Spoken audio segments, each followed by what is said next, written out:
melee frontlining, but it's still going to be very solid when that Talon comes through, when the Graves is trying to get up at very low range. The one thing I do really like about the Braum is that it leans heavily in what Hanwha has drafted here, which has been their identity the entire... Have to play very defensively here. We'll see whether he does actually blade surge forward or look for some of this CS as Carrier now searching for the hook, finds the play first, end of the line comes on in, and that is a very dead Aurelia and first blood.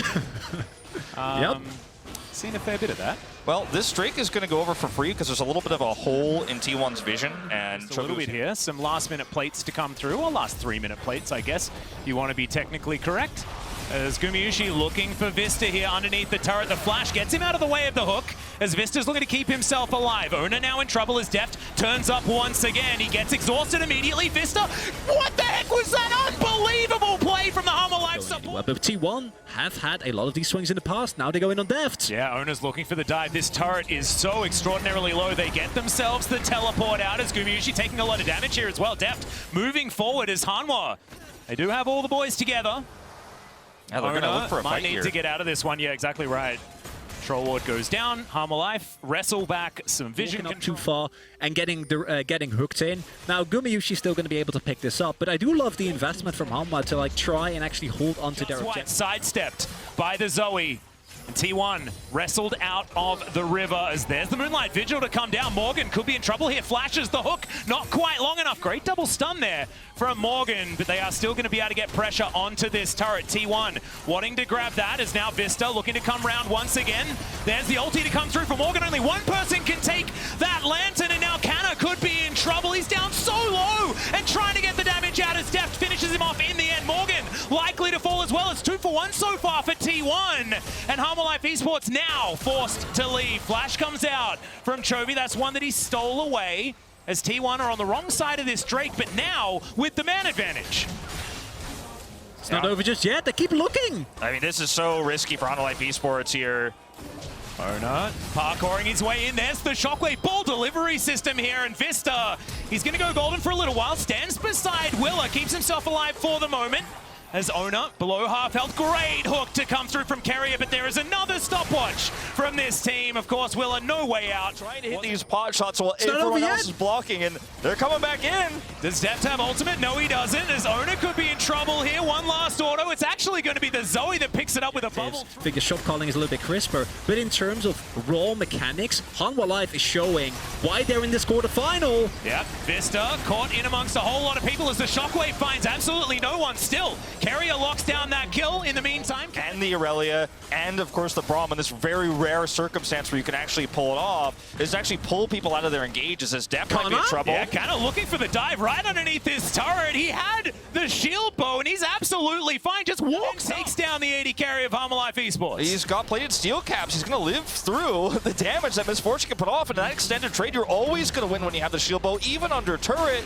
In one of the earlier mid-game fights where they wanted to re-engage, but weren't able to, as they might go in here. Baker looking for the Shockwave, finds it onto Willa there pretty comfortably as the ulti comes through to keep the Xin alive, but it's not going to work for long enough. The Gore Drinkers. And if you don't have vision, Zoe is fighting blind, especially with all these brushes on Ocean Rift. So you're just not going to be... Aurelia can't reliably match someone inside. A lot of the value does get taken away as Shockwave... Oh, just walked into the Shockwave. He does use his Zonyas.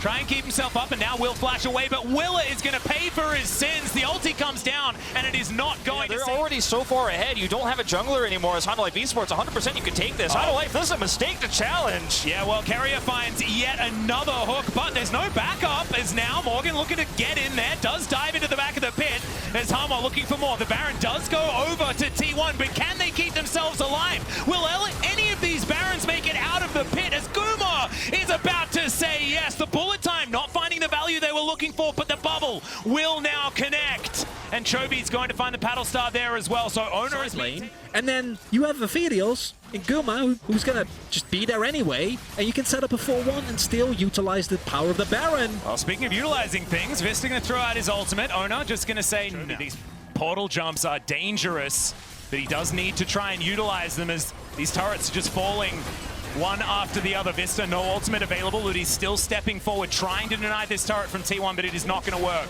The Red Bull Baron power play ticking up. With that Zonius and actually just more pure damage. Maybe you could blow somebody up because T1 are just grouped up. They have better vision, so if you just hit someone with a paddle star, Hanwha now trying to protect that one ward that they have, but the orb sitting right in that brush. Kana gets on over. Remember, Faker's Shockwave, it is right there. It is ready to go as Owner taken down to half health. Hanwha still with a fair bit of fight left in them. Chovy looking for a bubble, doesn't quite find it there. As the teleport comes in, it's Faker that locks down the Drake as Will is trying to keep himself alive once again. Flashes out.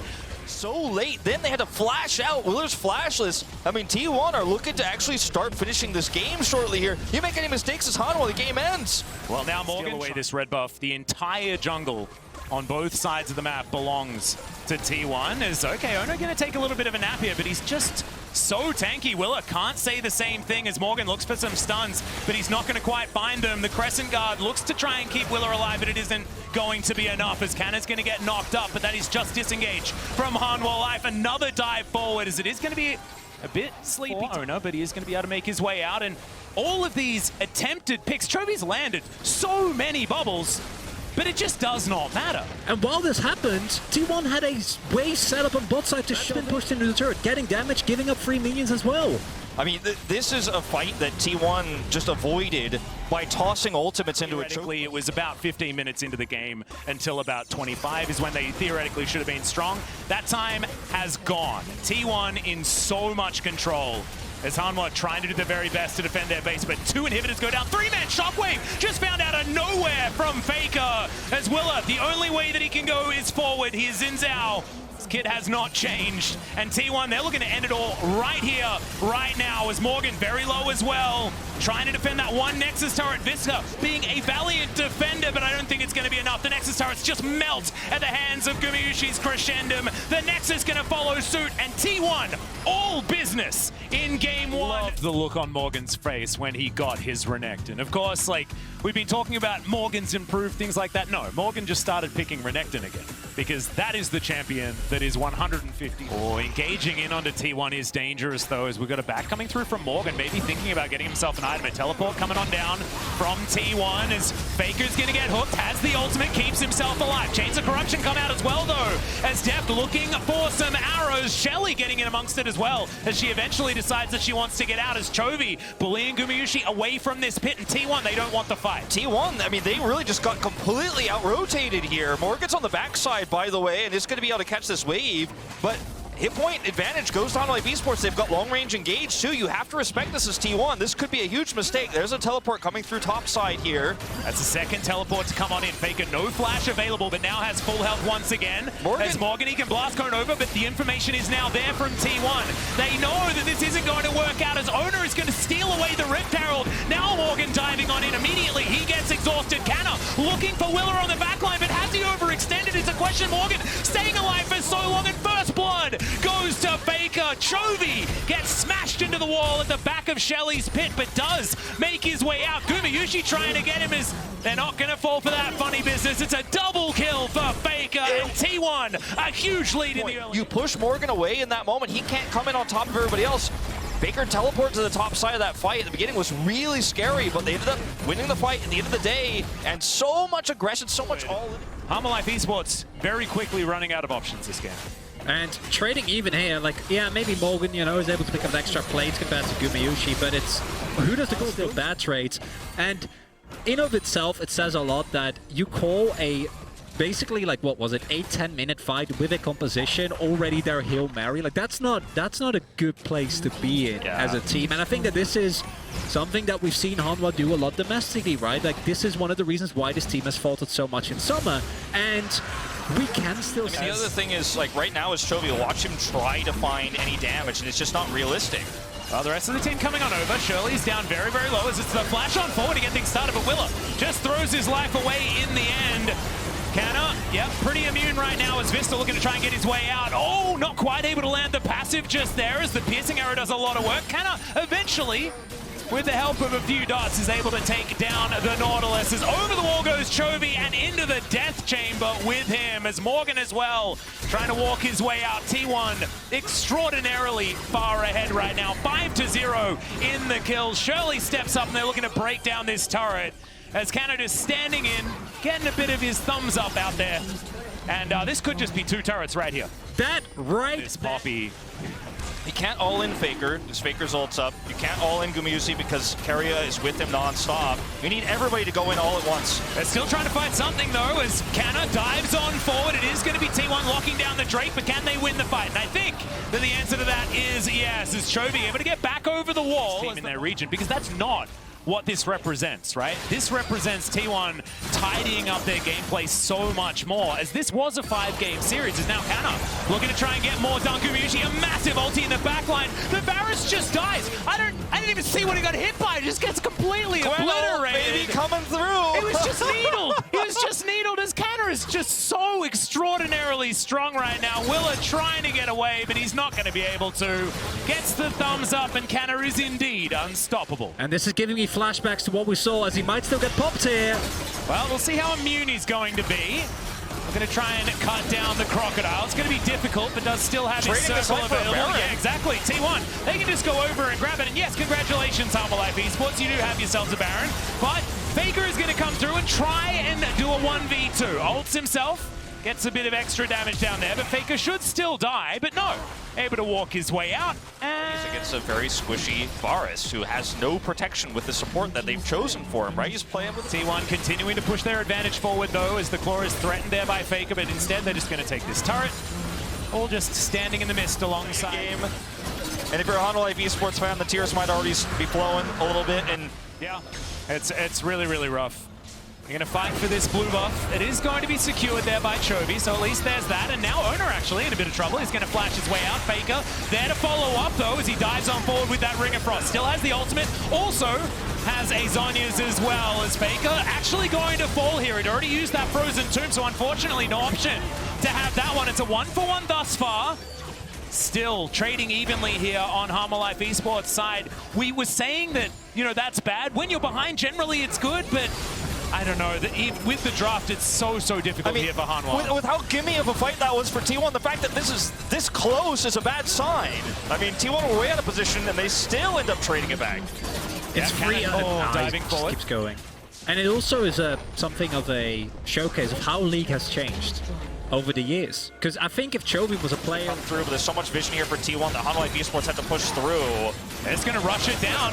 Morgan can dive on over the side. Steadfast presence is going to be there, and the Poppy locks down the Baron. Now can they win the fight, though, as they immediately just run over Chovy. And with Chovy dead, there is nothing left. It's a triple kill for Gumayusi, and Depp finds himself alone.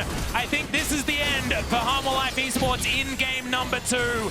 As Deft not going to be able to cleanse again, and that's going to be the ace given over. T1 storm down the mid lane in an extraordinarily dominant first 2 games. They'll bring themselves to match point. They've neutered Deft in the early game. They prevented Chovy from getting a lead back-to-back, game after game here. Chovy's not able to carry. He's not able to pop off. Morgan not getting ahead. And these early game, extremely tempo-based compositions that we're seeing Hanwha Esports. Yeah, but this is an LCK versus LCK, so it is R5 Gnar. That's how it's supposed to work. I like this Gnar actually a lot better. I know it's not as fun as what you guys were maybe hoping for in that Fiora against the first Drake. Now you have a slight advantage, a little bit of extra resistances here going into that upcoming fight. Plus, as Will is going to make his way into the river, gets double raked and gets a thumbs up for it. Very, very nice, as that's a Gravitum stun that's going to land. The hook is going to go completely wide, though. That was an odd maneuver. Carrier gets stunned up. And now Will is making his way in, but Owner in perfect position. Do you want to fight a low-health Olaf, though, is the question? And Owner's answer is absolutely. Yes, I would very much like to do that, as Stand Beside Me comes on in, and Owner's going to get exhausted. That's the flash forward. Owner thought he'd done the calculation, but it doesn't quite work. Everyone's health bar is extraordinarily low, though, and T1 are closing in on this bottom side of the map. Deft, yeah, Vista's going to have to cancel the back because he doesn't want to leave Deft alone. As the rake's going to be avoided this time. Deft is going to flash, get himself out of the way. Not a lot of summoner spells left remaining, in first blood is the one with a draft that, yeah, they can make corrective plays. They don't necessarily need to, but they get the shove, they put down the ward, immediate teleport comes through from Kana, who has already burst down that turret. He gets all plates and first turret, so 610 extra gold going through. They get a Drake here. And, I mean, killing way ahead of ourselves, because this series isn't even over yet. And Shirley is now getting taken down. T1, let's see whether they can win this battle. Gravitum comes on out. Chains of Corruption are going to be the answer, so that means Hanwha should be able to get Shirley, but the Moonlight Vigil comes down. That's stolen away, though. Owner actually diving forward. Faker using his ult to make sure no one can get out. Deft going to be the first victim. That's another one to go down as well, as unfortunately Will is not going to be able to Ragnarok that, and Chovy's still alive. Morgan is his only teammate that's also there, and unfortunately, it's not for too much longer. He needs to try and get through both Canna and Faker. Okay, fight's continuing to erupt here. The flash has to come through because the return of the Rake was going to be enough to get rid of Chovy, and he's getting closed in upon. Carrier actually gets it with the edge. Play between Mad and Dom and Kia, which... Oh no, but like if Mad beats someone Kia, then that's an amazing semi. That's even better. All I'm saying is, all I'm speaking it doesn't matter, but the cohesion and the teamfight execution from T1 is... It's not a level that we've seen from this far. So that's why we may be overstating it, because it has been like, finally we're breathing out after holding our breath for what feels like 3 years. Like I said, I mean, you got 3 stars on the jersey. Maybe this is the year bring home a 4th one.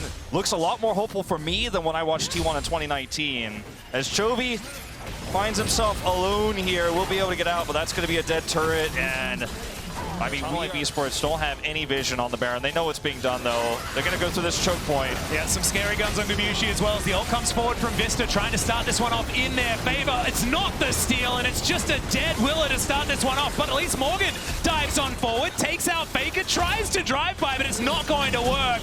Deft now going to be the focus. It's Gumayusi. That's so many chakrams. He is terrifying on this Aphelios. Vista going to get taken down, and now Owner parkours his way into this top lane.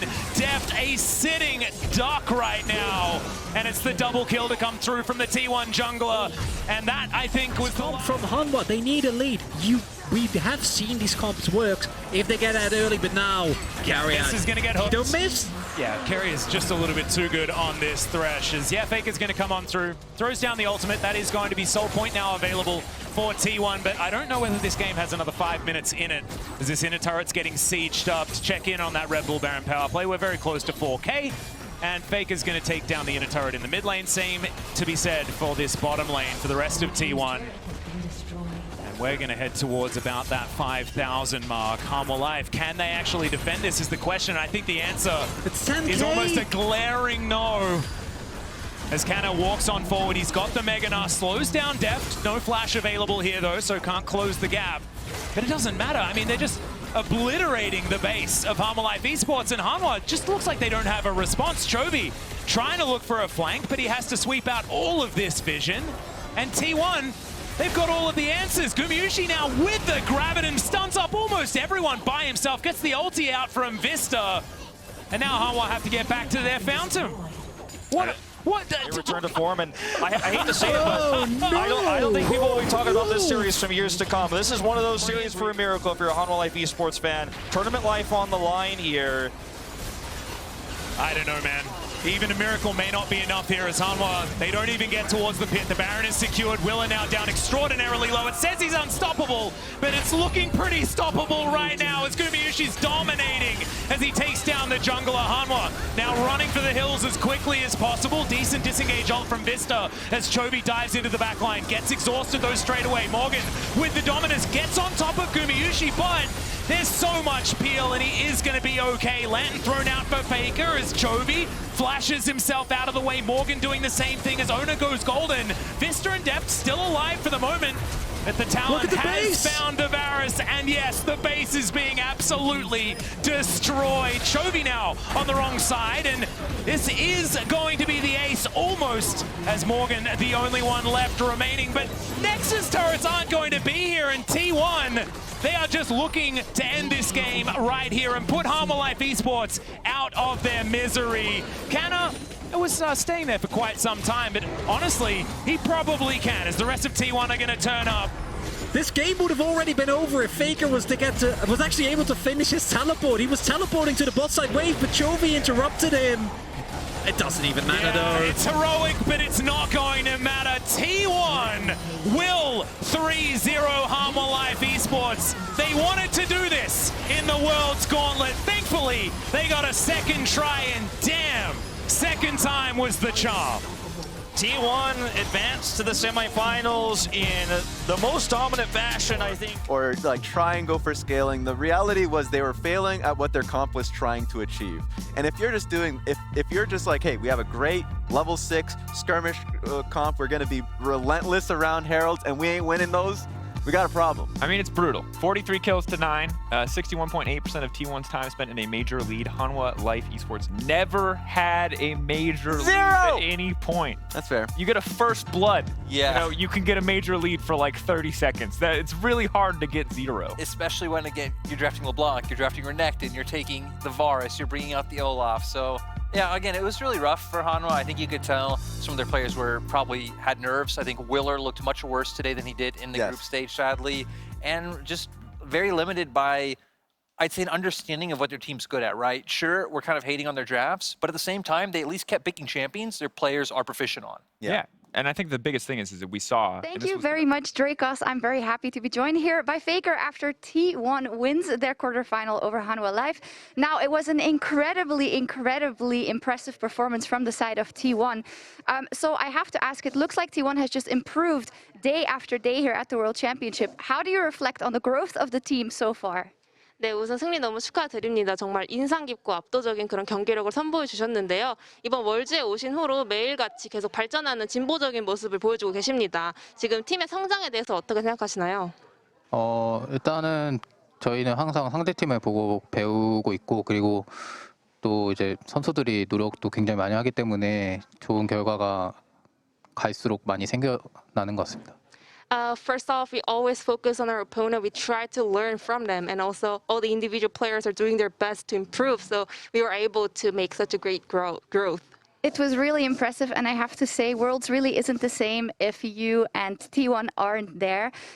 So I have to ask, in terms of yourself as a player, how different is the Faker of this year, of 2021, now that you unfortunately missed last year and we get to see you, it looks like, in a top performance so far? 네, 우선 항상 월즈에 페이커 선수나 T1이 없으면 이제 원래 알던 월즈 같지 않은 그런 느낌이 있습니다. 그런 만큼 이번에 페이커 선수 함께 할 수 있어서 너무 좋은데요. 그러면 지금 경기력이 정말 최상급의 경기력이 나오고 있는 것 같은데 지난번 월즈 참여했을 때랑 비교했을 때 어떤가요?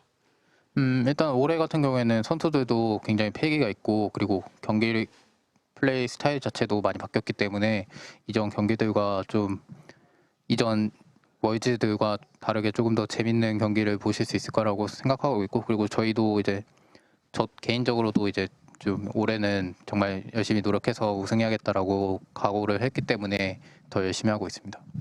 So first off, I think we are having a lot of more young spirit in my team, and our play style changed a little bit. So I think it's going to be a lot more interesting, exciting to watch us perform. And me, as an individual, I also worked so hard for this Worlds, and I have a very determined mindset for this Worlds. I really want to win, so yeah, I'm doing my best right now. And we can see it so far, for sure. And now let's talk about your next opponent. I hope I don't anger the European fans here, but Damwon are the big favorites to make it to the semifinals. You, of course, have recently played them in the finals in the LCK. With your form right now, how do you think you would match up versus Damwon? 네, 그러면 4강에 대한 예상도 좀 궁금합니다. 아무래도 담원 기아 자체가 좀 승자로 많이 점쳐지는 그런 상황인데 그렇게 되면 이제 결승전 리매치가 될 예정인데요. 지금의 이런 폼과 함께라면 담원과의 리매치 어떻게 예상하시나요? 사실 지난 결승전 때도 굉장히 좀 마인드 컨트롤이 잘 안 됐어가지고 패배를 했다고 저는 생각을 했거든요. 그래서 그런 부분에서 저희가 좀 더 긴장을 안 하고 충분히 잘 마인드 컨트롤 한다면 이길 수 있을 거라고 생각합니다. I think the biggest problem in the previous finals was actually controlling our mindset, controlling the having the presence of mind. So if we get to be better at it, if we can keep the calm and poised mindset, I think we will be able to perform even better. Maybe even pick up the rune presence of mind. We'll see indeed. Thank you so much, Faker. It was lovely talking to you. Kamsahamnida, and thank you for the translation as well. And we're heading back to cooldown for Dracos to close things out.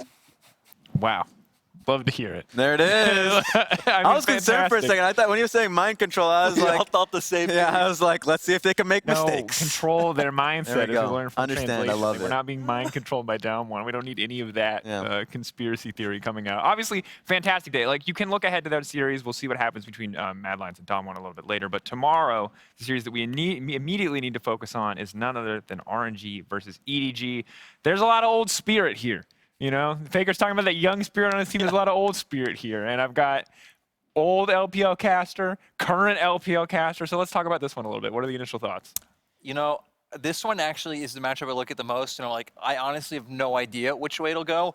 I think these two teams play so differently. We didn't get to see this in LPL playoffs because RNG sadly got eliminated after one series where they massively underperformed. But the last time they did play in the regular season, RNG 2-0'd them. So it's like a weird dynamic of, well, Scout's definitely better than Cryin. They probably two best bot lanes in the LPL, but one team is Xiaohu, and Xiaohu's the best. And yeah, I don't know. I'm kind of torn. And for me, my favorite finals have always been the RNG EDG finals, because that's where the fans are the loudest, like, and are definitely behind their teams, right? So of course, you know, COVID situation, it said that like, you know, we can't get that here, but I can hear them at home already. And so like, it's just a rivalry that has been going on for a very long time, with, of course, new faces now. So I'm interested to see what Team Xiaohu and Ming versus Team Mako. Team Mako and Scout, Xiaohu and Ming, yeah. What they can get done. I mean, I like this. I'm glad that neither one of you are coming out with like clear 100% favorites, because today we had clear 100% favorites, and it was, while it is obviously T1 being fantastic, and it is a little sad to see HLE go, I like best of fives. It's the bracket stage, so we can get, it's a best of five, so we get 5 games, not so we get 3. That is my request. At least 4. To any teams watching. Not that that's exactly how it works. You don't just get to decide how many games there are. But before we step away, let's take a look at a little further ahead to see what's on the horizon for Worlds 2021 quarterfinals. Of course, T1 expected to go up against Hanwha Kia, but looking at the opposite side of the bracket, is anyone in the West making it to semis, boys? That's what I got to know right now. Whoa. He was selling horses today. A lot of horses. The darker horses, of course, the dark horses. That's why I look at the pitch black horse in Cloud9, saying there's a chance. There's a chance, Dracos. Did you really just set me up to say there's a chance? There's a chance. There's a chance. The darkest horse there is ever. There's a sliver of hope. The problem is when it comes down to it is I don't know if it's my heart talking or my head. All right. Yeah. My heart's getting too large when it comes to talking about this. You've been compromised. A little bit. I know that. Look, I know that Gen.G. Look, they're the weakest Seed 1 team, but they're still a Seed 1 team. Damn it, and that's what matters. So I'm gonna look to that series. I'm not gonna give a definitive prediction yet. Lyric, you are. I'll give a definitive. Yeah, I was gonna say. I was like, you're American, but I feel like you have a clearer head. You know what? Than both of us. I'll even Don't say it. I'll even go. I won't say. You're from Arizona, all right? I won't say 3-0. 3-1 Gen.G though. Oh my God! I'm going in. Look, I'm not gonna dox you. I'm just saying there might be some Americans that ain't happy with that prediction. Look. Gen.G might not be the the best of 5 team as shown in the past. Okay. But at the same time, Cloud9 has had some crazy. I don't even know how to describe it. The TPs, the red buffs, the tower executes. Especially when Gen.G took down Team Liquid in the most BDD of ways, just demolishing them. I think that's the rational call here. Yeah. It's hard to argue with the rational call. While Cloud9 did have a fantastic run out of groups in Mad Lions, obviously hopeful to see a lot from them. We'll just kind of have to see what the West can do. Maybe Lyric will be able to get through talking about the team without laughing by the end of the best of 5. And maybe that's the least I can hope for, but we'll find out at the end of the day, though. That's all for us today. We're going to see you tomorrow for more Worlds 2021 action. Come back. LPL versus LPL. It's going to be great. Luckily, I'm not on the desk that day. There we go.